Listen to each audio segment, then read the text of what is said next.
If you've farmed long enough, you already know the harsh truth. Water is the one resource you cannot gamble with. Some farmers lose crops not because the soil was bad or the seed was poor, but because water was wasted, mismanaged, or delivered unevenly. And for many small farmers, the cost of drip irrigation systems feels like a wall too high to climb. But what most people don't realize is that you don't need expensive kits or fancy installations. Farmers have been solving water problems with simple tools long before modern agribusiness came along. Today, we're pulling from that resourcefulness. By the end of this guide, you'll know exactly how to set up an effective, durable, low-cost drip irrigation system using materials you can source locally, cheaply, or even salvage for free. The reason a low-cost drip system matters more than ever. Water scarcity is no longer something discussed only in academic circles or dusty reports. Farmers around the world are experiencing shorter rains, unpredictable seasons, and higher evaporation rates. A drip system allows you to place every drop exactly where it needs to go. It reduces weeds, limits fungal issues, and ensures your crops don't suffer from stress cycles caused by irregular watering.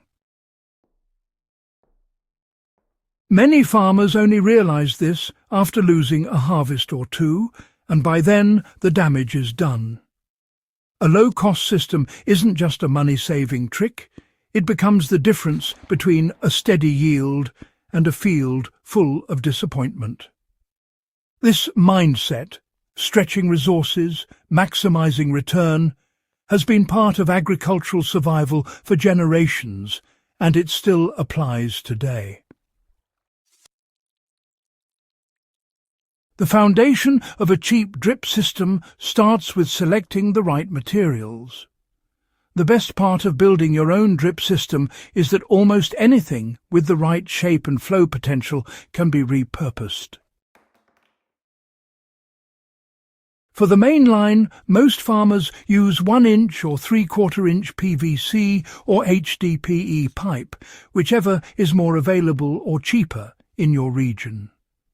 For the actual drip lines, the most cost-effective choice is old or surplus plastic tubing, including used drip lines from larger farms that replace them long before they stop working.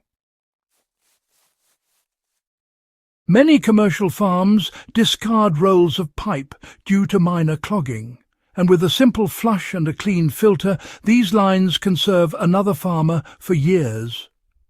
Anyone serious about cutting costs should consider approaching irrigation shops and asking for returned or damaged pieces sold at a discount.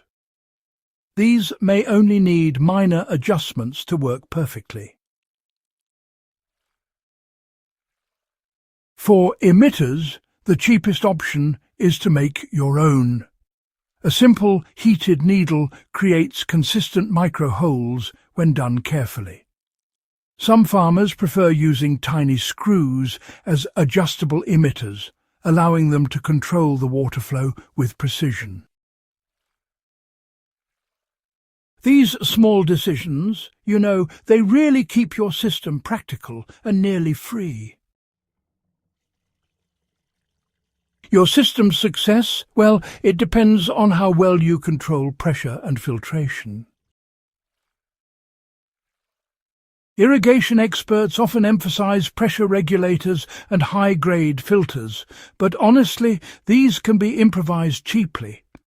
A homemade filter can be made using a plastic container filled with layers of fine sand, charcoal, and cloth. This slows down sediment and, protects your lines from clogging. For pressure, gravity is your best friend if you cannot afford a regulator.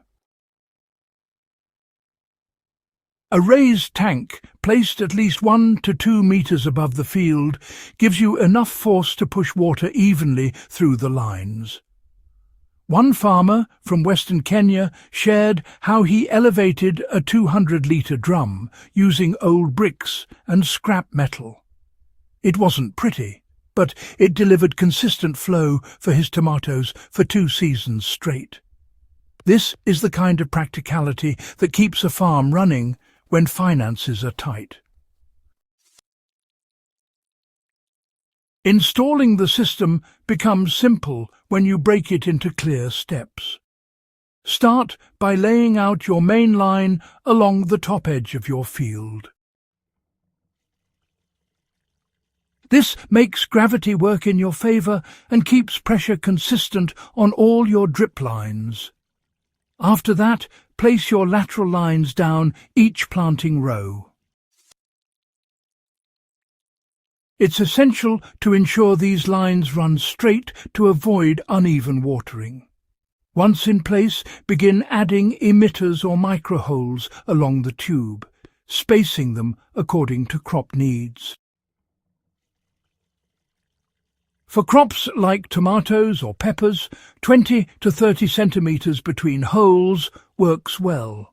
For wider row crops, adjust accordingly. Once everything is connected, you'll want to flush water through the system before planting. This, you know, reveals clogs, leaks, or pressure issues early on.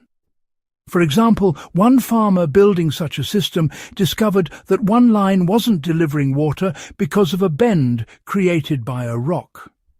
Fixing it was simply a matter of lifting the pipe and resetting its path. These small checks, honestly, keep your system dependable all season.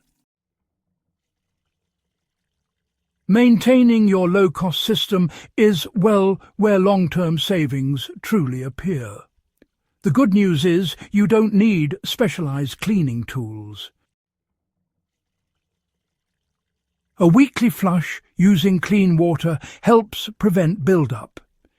If you use self-made holes, it's a good idea to inspect them periodically and widen any that have narrowed. And if your system relies on recycled tubing, you'll want to occasionally soak the lines in warm water mixed with a little vinegar to break down minerals. With proper care, even a low-cost DIY system can serve 3 to 5 years, outperforming some commercial kits that fail due to neglect. This is the same principle farmers have followed for centuries. Maintain what you have, and it will serve you longer.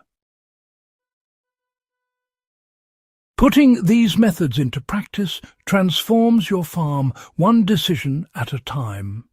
When you build your own drip system, you're not just saving money.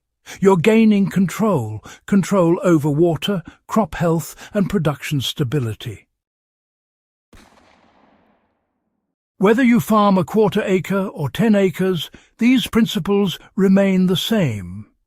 Direct the water, protect your soil, and let efficiency work in your favour.